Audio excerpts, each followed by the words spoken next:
Break से पहले हम जो डिस्कशन कर रहे थे बॉलिंग की थोड़ी सी जिक्र भी कर रहे नहीं, थे। पहले उसको भी अब कंप्लीट करें ना जी जी प्लीज। कि जहाँ पे हम फंस गए हैं उससे निकलने के लिए ये एक मेथड आपको अडेप्ट करना चाहिए। मैं समझता हूँ एक तो T20 1 डे टेस्ट क्रिकेट वो रेगुलर खेल रहा है और अनकरीब वो फिट भी हो जाएगा, एनर्जी भी है। अगर कहते हैं ना लोहे का बिजनेस कोई करता है ना, अगर उसको सूट कर जाए तो बहुत कामयाब बिजनेसमैन बनता है। ये भी किसी किसी को रास आने वाली बात है। और कप्तानी भी वो कहते हैं ना 9 फुट का 2 फुट का बन जाता है बंदा जब आपके ऊपर इतना प्रेशर आता है कप्तानी का। तो आपका जो कद होता है ना वो नीचे को जाना शुरू हो जाता है, क्योंकि आपने बहुत प्रेशर्स को हैंडल करना होता है। उसके साथ उस सिचुएशनों को सीना होता है, टेलर करना होता है। उस सिचुएशन में जहाँ जहाँ आप गलतियां करोगे, क्योंकि दुनिया देख रही है, दुनिया आपकी गलती को नहीं छोड़ती। और जब तक आपके अंदर एज बीइंग ए कैप्टन के fix how to fix the problem, हम तो शो करते हैं ना कि यार ऐसे कर लो जी, हम फिक्स नहीं करते।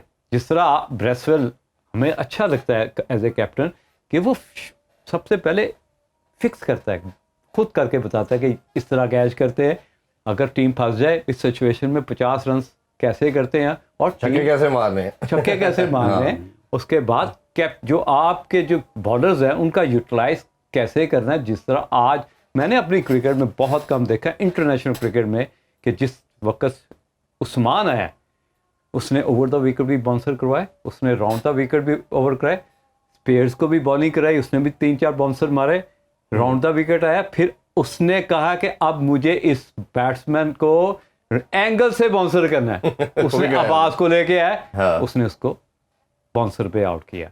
आप जब तक ऐसे कप्तान नहीं डेवलप करेंगे जिनकी सोच पॉजिटिव हो और उनको रिजल्ट लेने आते हो और वो फिनिशिंग लाइन को क्रॉस कर भी होना चाहिए। और मैं इसमें हमेशा कहता हूं कि कप्तान की गेम अवेयरनेस अपने 11 प्लेयर से भी आगे होनी चाहिए और ऑपोजिशन से भी आगे होना चाहिए। अदरवाइज वो अगर प्रोएक्टिव नहीं है, इस तरह नहीं सोच रहा, तो वो आगे नहीं। अच्छा, इसमें एक और कप्तानी के ऊपर बात मजीद कर लेते हैं। इसमें बड़ी लंबी डिबेट है, मैं ऑलमोस्ट तकरीबन सब क्रिकेटर्स का इंटरव्यू कर चुका हूँ। अच्छा, मोस्टली कहते हैं 70% का कहना ये है कि जी बॉर्न कैप्टन होता है जी, 30-40% कहते हैं नहीं जी ये करने से आती है, ये सीखने से आती है, बॉर्न शॉन कोई नहीं होता। आप पहले बताइए, क्या आपके ख्याल में ये कौन सा मंत्रा ठीक है? अगर करने से आती होती तो फिर तो सारे सीख जाते। मेरा तो काउंटर आर्गुमेंट इस पे ये है, फिर तो आपका बाबर भी बेस्ट कप्तान बन जाता, मिसबा भी आपका बेस्ट बन जाता, सारे बन जाते फिर तो आपका क्या है इस पे टेक है? ये एक पैकेज होता है। बॉर्न भी आप उसको कुछ परसेंटेज कह सकते हैं, कुछ में लीडिंग कैपेबिलिटीज़ होती हैं जो आगे जाके निखर सकती हैं, और कुछ में तो बिल्कुल ही नहीं होती। जिसको जितना मर्जी सिखाएं वो नहीं करेगा, वो एक सेकंड मैन ही रहेगा, फर्स्ट मैन हो नहीं सकता। ये कप्तान के लिए ना सबसे ज़्यादा ज़रूरी है कि वो तालीम याफ्ता हो, कम्युनिकेटिव हो, उसकी बात जो हो वो पूरी तरह पहुँचे। हमारे आज वाले कप्तान की तरह नहीं हो कि जी ना उसको पता है कि वो क्या कह रहा है, ना अगले को पता है कि वो क्या सुन रहा है। तो हमने कल भी बड़ी बात की, उर्दू में कर लें वो तो अच्छा, एक तो उर्दू में है ना, हाँ। एक तो उर्दू में, दूसरा वो ये जो कह रहा होता है ना उसको नहीं पता होता कि क्या कह रहा है। बिल्कुल सही कह रहे हैं कि मतलब वो पूछ रहा है कि आपसे कि भाई आप, पूरी दुनिया आपको सुन रही है और कप्तान की इतनी कम्युनिकेशन नहीं है कि हमसे पूछ क्या रहा है और मुझे दुनिया को मैसेज क्या देना है। मैं ठीक है हार ही गया हूँ, वो पिछले मैच अगला match boys played very well और मैंने ये किया, we will sit together and we will discuss this. Pitch are very difficult. तो ये आप क्या बता रहे हैं दुनिया को? ये जिसने क्रिकेट देखी है उसको पिच का नहीं पता था, उसको क्रिकेट का नहीं पता। जो क्रिकेट देखने बैठा है वो जो बातें आप कर रहे हैं, ये जिस बंदे जो वो बता रहा है ना जी, वो तो व्यूअर को भी पता है। तो अगर यही बताने के लिए आप आए हैं तो ये तो क्रिकेट का सबको ही पता है भाई, इसमें आपको कप्तान के इंटरव्यू की जरूरत नहीं है। आप वो बताओ जो लोगों को नहीं पता। बिल्कुल ठीक बात। तो उसके लिए सबसे पहले तो उसके बंदे का पढ़ा लिखा होना जरूरी है। जो भी बंदा आप जो भी कप्तान बनाएं, प्लेयर जितना मर्जी बड़ा हो, अगर वो पढ़ा लिखा नहीं है, कम्युनिकेट नहीं कर सकता, जरूरी नहीं वो इंग्लिश में करे, जी जी, कम से कम वो सेंस में बात करना जानता हो और अपने प्लेयर्स के मतलब 10 खिलाड़ी 11 खिलाड़ियों के मतलब जानता हो कि मैंने इसको कैसे यूटिलाइज करना, मेरी स्ट्रेंथ क्या है और कैसे मैंने चाहिए। इन्होंने तो नाम ले दिया है साइम अयूब का। आपकी नज़र में कोई है इन 11-12 लड़कों में कोई ऐसा बच्चा, कोई ऐसा लड़का जो आपको लगता हो कि पाकिस्तान को लंबा सर्व कर सकता है, जिसके अंदर आपने देखा हो कप्तानी के पूरे पोटेंशियल और जरासीम है? उसमें साइम अयूब मैं भी समझता हूँ कि बेहतर है उसमें से, लेकिन अभी मुझे इनमें से अभी वैसे फ्रैंकली मुझे इनमें से कोई भी नज़र नहीं टीम में जगह नहीं डेवलप करना पड़ेगा, जगह टीम में नहीं है। Saim Ayub is too early because for me is too early के बच्चा है अभी जी, बहुत थोड़ा परफॉर्म किया है, बहुत अच्छा बन सकता है, यानी उसमें पोटेंशियल है। नई क्रिकेट जो मॉडर्न क्रिकेट है उसको वो जानता है, वही शॉट्स खेलता है, वही माइंड अप्लाई करता है। कि ना मैं एक मैच में उसको देख रहा था कि वो 92 पे जाके उसने छक्का मार दिया और वो भी उल्टा।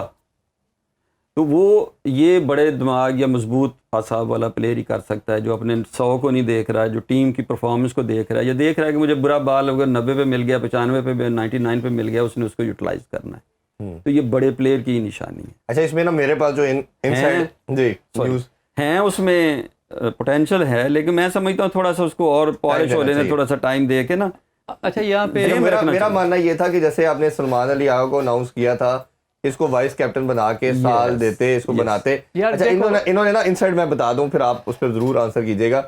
मुझे जो सोर्सेज के मुताबिक शादाब को कप्तान बनाना था, और शादाब को इन्होंने पहले अनाउंस भी किया, उन्होंने अनाउंस भी की न्यूज़ सोशल मीडिया पे, वो बैकलैश बहुत आया, उसकी जगह नहीं बनती। फिर इन्होंने मजबूरन उसे सलमान अली आगा को बना के उसको वाइस कप्तान बना दिया। और ये था कि अगर ये अब सलमान अली आगा से अच्छा परफॉर्म नहीं होगा, क्योंकि उसकी भी T20 में जगह नहीं बनती, तो शादाब को बना देंगे। बात पता क्या है, बात ये है कि लीडरशिप क्वालिटीज जो है ना, जिसने उसको डेवलप किया उसने कुछ ना कुछ तो उसको लीडरशिप क्वालिटी के बारे में बताया होगा कि कप्तान को किस तरह हैंडल करना है। जो कप्तान है उसका माइंडसेट क्या होता है, अपने प्लेयर्स को किस तरह वो देखता है, उससे किस तरह की परफॉर्मेंस चाहता है, वो सारी चीज़ें तो वो अडेप्ट किया। और जिस रैपिडली तरीके से वो आगे ग्रो कर रहा है या इन्हेंस कर रहा है अपने आप को, इसका मतलब है यार उसकी लर्निंग कैपेसिटी तो है, एबिलिटी तो है। तो कोई ना कोई अगर उसको मेंटोर अच्छा मिल गया तो वो उस रिस्पॉन्सिबिलिटी को भी उतना अच्छा निभाएगा जितनी अच्छी रिस्पॉन्सिबिलिटी के साथ वो अपनी बैटिंग, बॉलिंग और फील्डिंग को और मॉडर्न क्रिकेट जिस तरह खेली जाती उस माइंडसेट को कैरी कर रहा है। ये आसान काम नहीं है।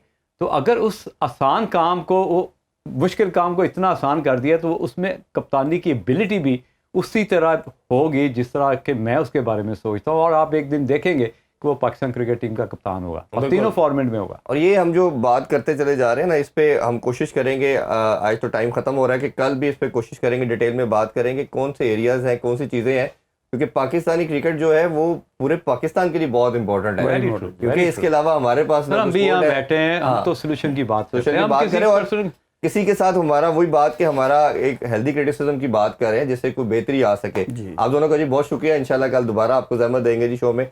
होपफुली आपको आज का शो पसंद आया होगा। कोशिश करेंगे कि जितने भी ये प्रॉब्लम्स हैं या लूप होल हैं सिस्टम के अंदर, इस पे कल डिटेल में डिस्कशन करें। अपना बहुत ख्याल रखिए। अल्लाह हाफिज़। पाकिस्तान जिंदाबाद।